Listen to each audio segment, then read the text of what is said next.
Chapitre 1 Argos 1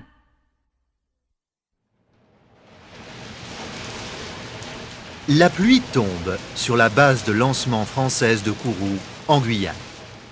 Elle a fait partir beaucoup de journalistes venus filmer pour les télévisions du monde entier le lancement de la navette européenne Argos 1. C'est la première navette spatiale qui peut voyager dans l'hypertemps. Sur la piste, le personnel vérifie le carburant, les circuits électriques, les circuits informatiques, l'équipement et le matériel de survie. Tout est en ordre. La navette est prête. Le départ est prévu dans 50 minutes. Dans la salle de contrôle, les techniciens sont inquiets. Il manque le pilote. Pourquoi n'est-il pas arrivé? Où est-il passé?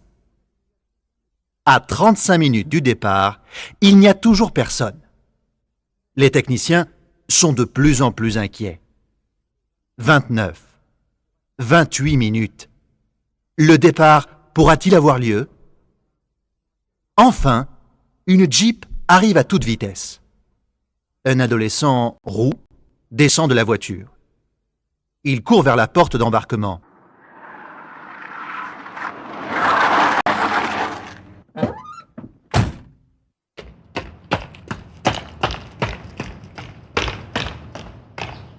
Désolé, dit-il au technicien, mais je voulais voir la fin du match de foot à la télé. Et j'ai bien fait d'attendre, parce que l'équipe de France a gagné. L'adolescent saute de joie. Les techniciens, soulagés, ne lui répondent rien. Tout est en ordre maintenant. Le départ peut avoir lieu. Avant d'entrer dans la navette spatiale, le jeune pilote salue les quelques journalistes qui attendent sous la pluie. Il sourit aux caméras et fait de la main le V de la victoire. Félix Astor vient d'avoir 15 ans. C'est le plus jeune spationaute du monde. Enfant déjà, c'était un génie en informatique. Il a eu son bac à 12 ans. Puis il est entré à l'école de l'espace où il a réussi brillamment tous les tests. Mais Félix Astor est un adolescent comme les autres qui adore le foot. Une passion qui a failli le mettre en retard le jour de sa première mission. Félix met sa combinaison de vol. Il entre dans la navette. « Salut Jody !» dit-il en passant devant l'ordinateur de bord. « Bonjour Félix !» lui répond une voix synthétique. « Bienvenue à bord d'Argos 1 !» Le jeune adolescent s'installe sur son siège. L'ordinateur reprend. « J'ai fait les vérifications nécessaires. Nous sommes prêts pour le décollage. »« Ok. Et quelle est notre mission ? » « Un vaisseau spatial est en danger dans l'orbite de la planète Mars. Il faut ramener les 6 membres de l'équipage sur Terre. Nous arriverons là-bas dans 182 jours, 3 heures, 30 minutes et 17 secondes. Prépare-toi au décollage, ça va secouer. Il ne reste que quelques secondes avant le départ dans l'espace. Félix met sa ceinture de sécurité et se cramponne à son siège. Dans la salle de contrôle, les techniciens sont inquiets. Ils fixent les écrans. 5. Cette mission est très importante. Elle doit réussir. 4. Elle a coûté beaucoup d'argent. 3. L'hypertemps, c'est l'avenir.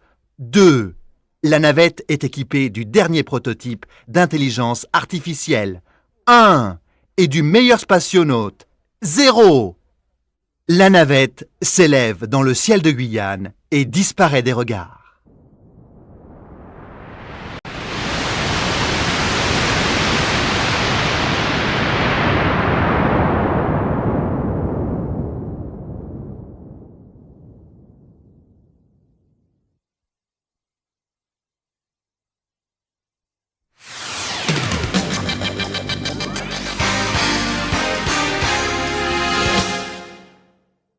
Chapitre 2 Une pluie de météorites.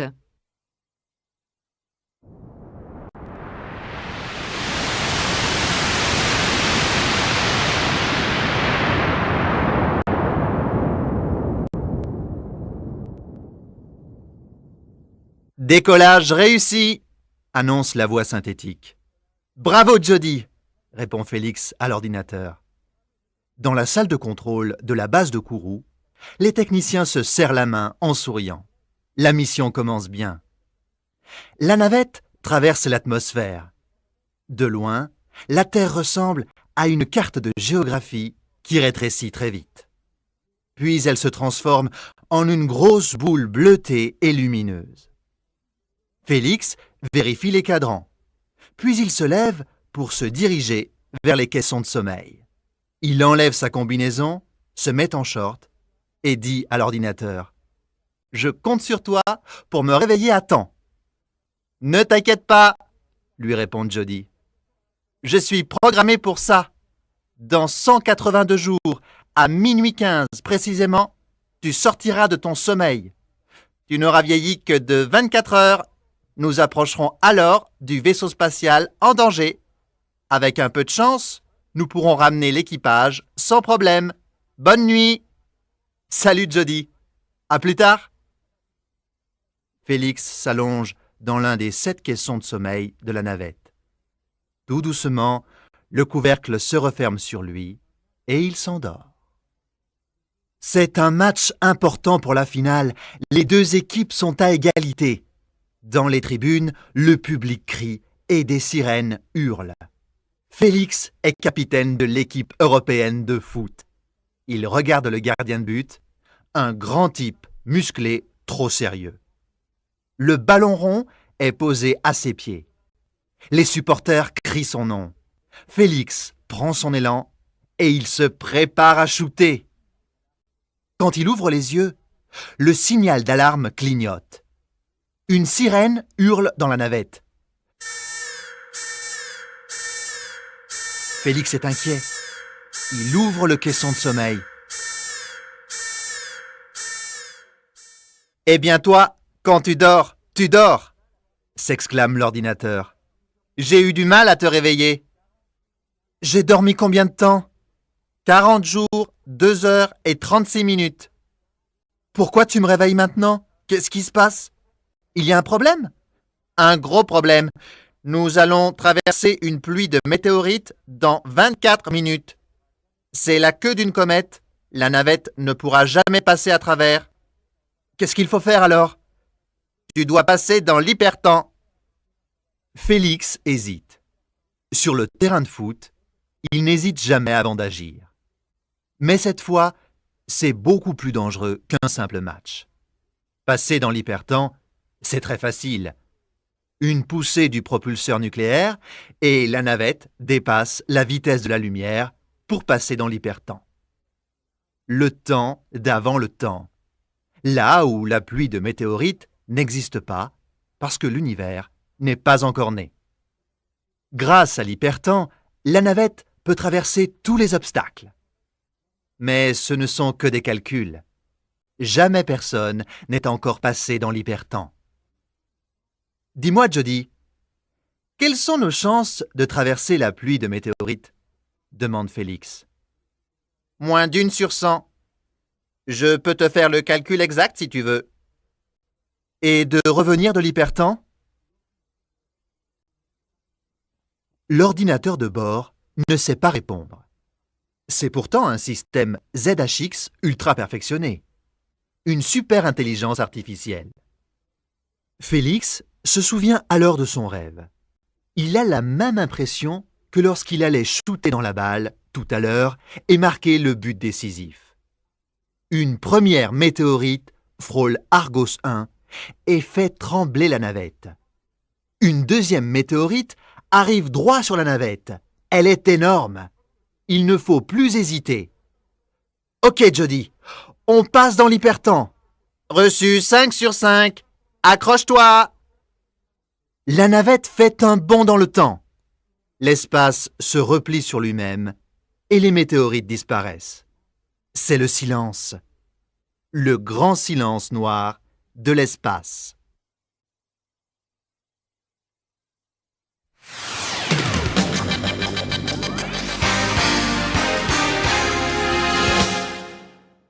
Chapitre 3.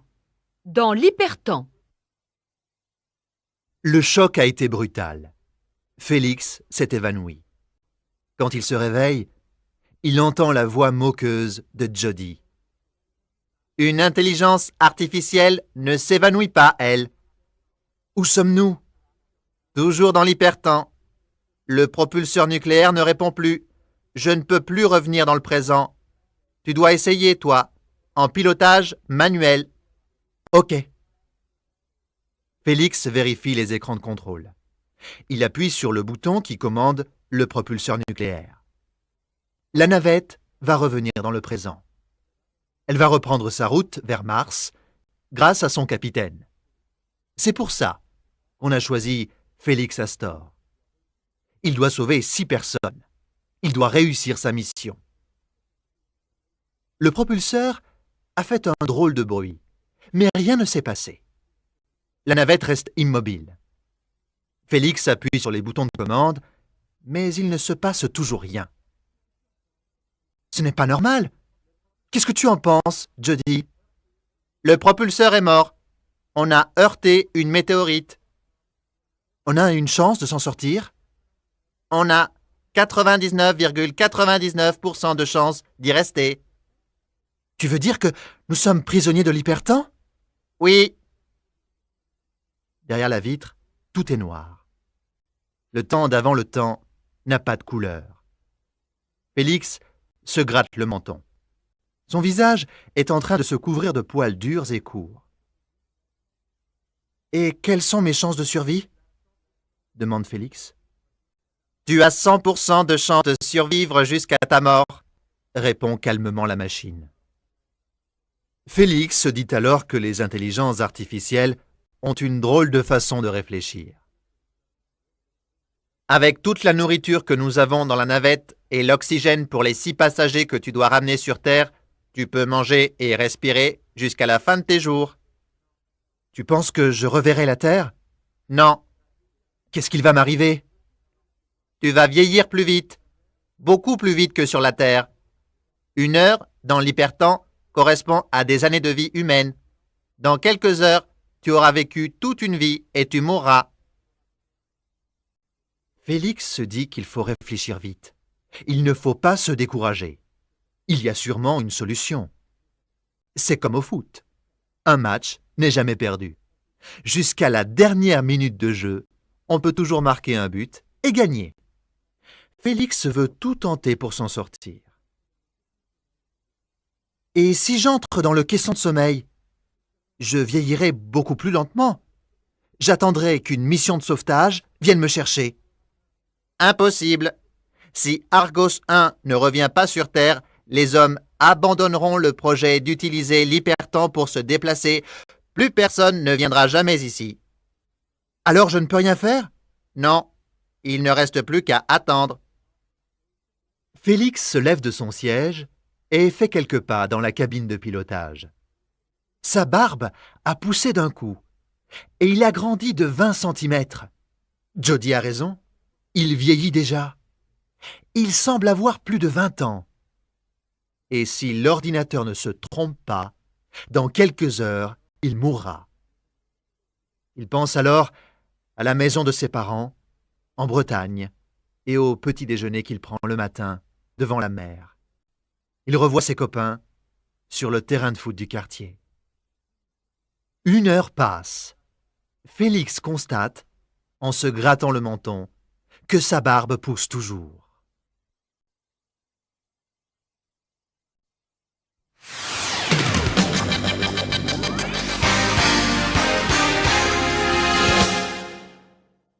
Chapitre 4. Le vaisseau mystérieux. Sur l'écran radar de la navette, une lumière verte clignote. Félix sursaute. Qu'est-ce que c'est, Jody? Le radar vient de détecter la présence d'un autre vaisseau spatial dans l'hypertemps. Mais ce n'est pas possible. Le vaisseau est pourtant là, et il se dirige droit sur nous. Tu peux l'identifier? Impossible. Tout ce que je peux dire, c'est que le vaisseau va passer à côté de la navette dans 10 heures environ. Félix se dit que c'est sa seule chance de s'en sortir vivant. Le vaisseau spatial est peut-être en bon état. Il y a peut-être des gens à l'intérieur. Ils pourront l'aider à revenir dans le présent. Dis-moi, Jody, si j'entre dans ce vaisseau, est-ce que j'ai des chances de revenir sur Terre? Très peu. Et si je reste ici à attendre? Aucune. Félix sait qu'il ne faut pas hésiter. Il ne lui reste plus que quelques heures avant la fin du match qui l'oppose à l'univers. J'y vais, Jody. Félix met son scaphandre et entre dans le sas de sortie. La porte extérieure s'ouvre lentement et l'univers apparaît comme il était il y a 4 milliards d'années. Un grand trou, vide et noir. Au milieu de ce trou, il y a une boule de matière. Elle explosera tout à l'heure pour former les planètes, les étoiles, les constellations et les comètes. Mais pour l'instant, Félix est seul, dans le grand silence de l'espace. Un vaisseau spatial apparaît tout à coup devant Argos 1. Il est très abîmé. Il ressemble à un bloc de métal noirci. Est-ce qu'il marche encore? Se demande Félix. De toute façon, il n'a pas le choix. Il doit quitter la navette s'il ne veut pas mourir dans quelques heures. Son corps est maintenant celui d'un homme de 30 ans. « Adieu, Jody !» murmure-t-il dans le micro de son scaphandre. « Bonne chance !» lui répond la voix synthétique. Au moment où le vaisseau inconnu les touche, Félix se jette dans le vide et s'accroche solidement à lui. Derrière lui, la navette a déjà disparu. C'est bizarre. Ce vaisseau inconnu ressemble à Argos 1 comme un frère. Un très vieux frère. La porte se trouve au même endroit. Félix ouvre le sas d'entrée et entre dans le vaisseau. Il enlève son scaphandre et fait quelques pas en avant. Tout est identique. Identique, mais plus vieux. Comme si le vaisseau avait passé des siècles, peut-être même des millénaires, dans l'hypertemps. Félix semble avoir 40 ans. Il se dirige vers la cabine de pilotage. Ses vêtements sont usés. Sa barbe est maintenant très longue.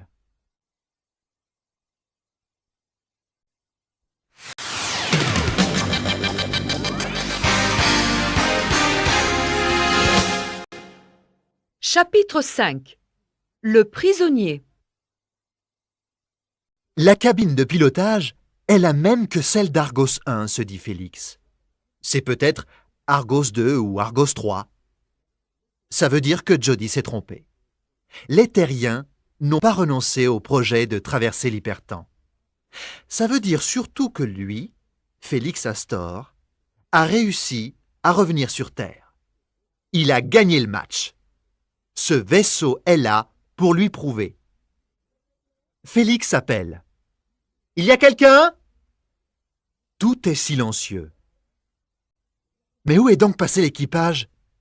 Il n'y a personne aux commandes. L'homme qu'il est devenu en quelques heures se dirige vers le siège de pilotage. Il ne sait pas pourquoi ce vaisseau a été abandonné par son équipage. Il prie très fort pour que le propulseur soit intact. Il s'attache solidement au siège et il se prépare à activer les réacteurs.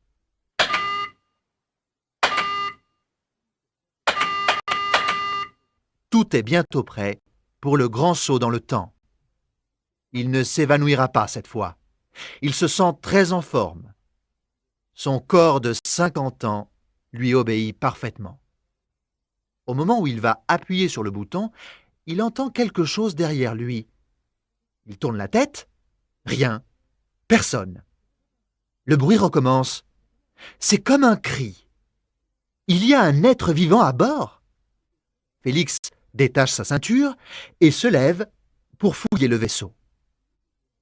Dans un coin sombre, sous le grand ordinateur de bord, Félix aperçoit un corps allongé sur le sol. C'est le corps d'un homme très vieux. Il a les cheveux blancs, la peau ridée et le regard aveugle. Il est très faible. Il est mourant peut-être. Félix se penche sur le vieillard. La bouche sans dents prononce difficilement. Félix, qui êtes-vous? Le prisonnier du temps. J'ai passé toute ma vie à t'attendre. Moi? Pourquoi? Je dois te dire. Tu dois. Mais le vieillard ne peut terminer sa phrase. Il est mort. Félix ouvre le sas extérieur du vaisseau et pousse le corps du vieillard qui disparaît dans l'hypertemps. Il se dit qu'il ne connaît même pas le nom du vieil homme. Il n'a pas vécu assez longtemps pour le lui dire.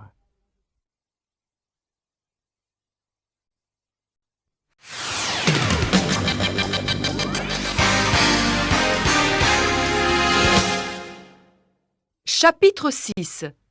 Mission de survie.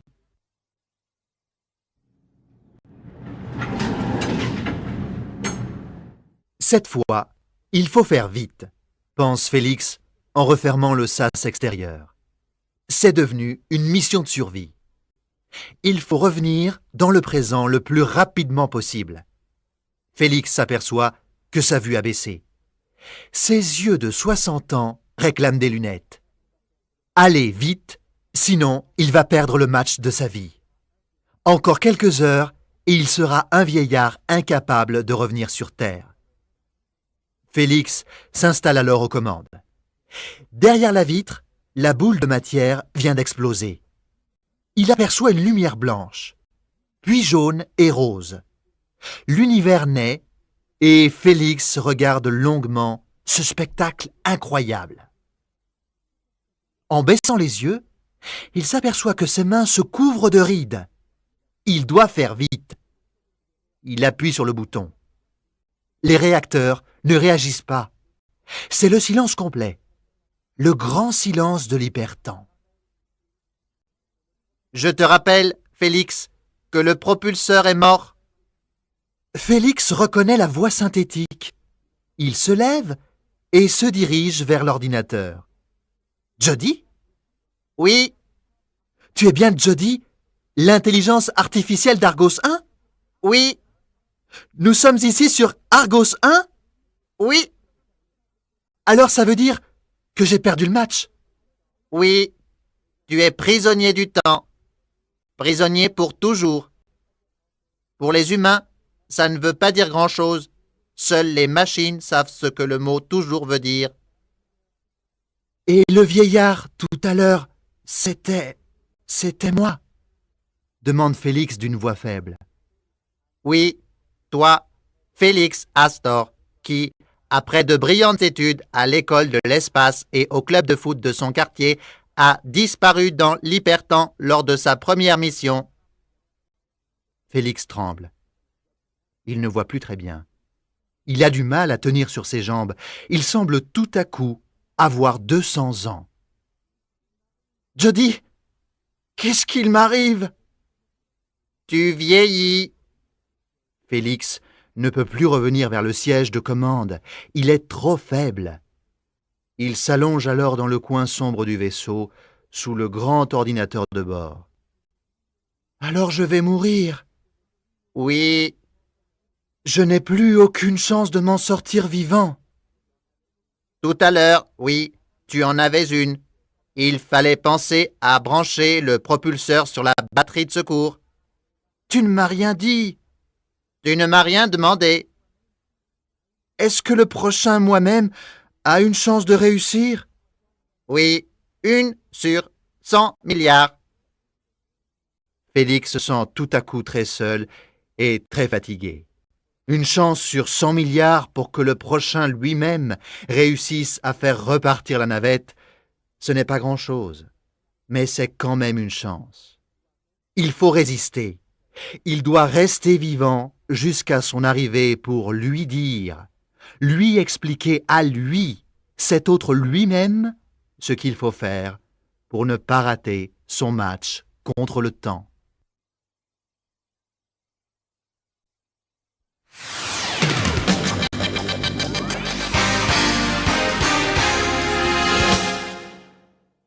Chapitre 7. Le piège se referme.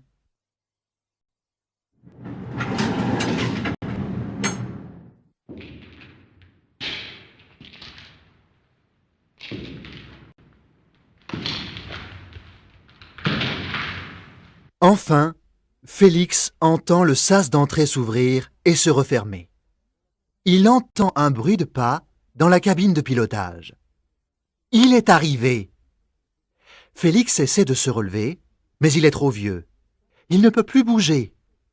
Pourtant, il doit faire quelque chose. Il réussit à pousser un faible cri, puis un deuxième, et il entend un bruit. Quelqu'un se penche sur lui. C'est un homme de 50 ans, au regard bleu et aux longs cheveux roux. Félix ne sait pas comment lui parler, comment dire à cet homme. Il réussit à murmurer « Félix, qui êtes-vous ? Le prisonnier du temps. J'ai passé toute ma vie à t'attendre. Moi ? Pourquoi ?» Penché sur lui, le nouveau venu vieillit à chaque seconde. Cette fois, il a des cheveux blancs dans sa chevelure rousse et plisse les yeux pour mieux voir. Félix fait un immense effort. « Je dois te dire, tu dois !» Mais sa vie s'éteint, la phrase reste inachevée, et le corps du vieillard disparaît dans l'hypertemps.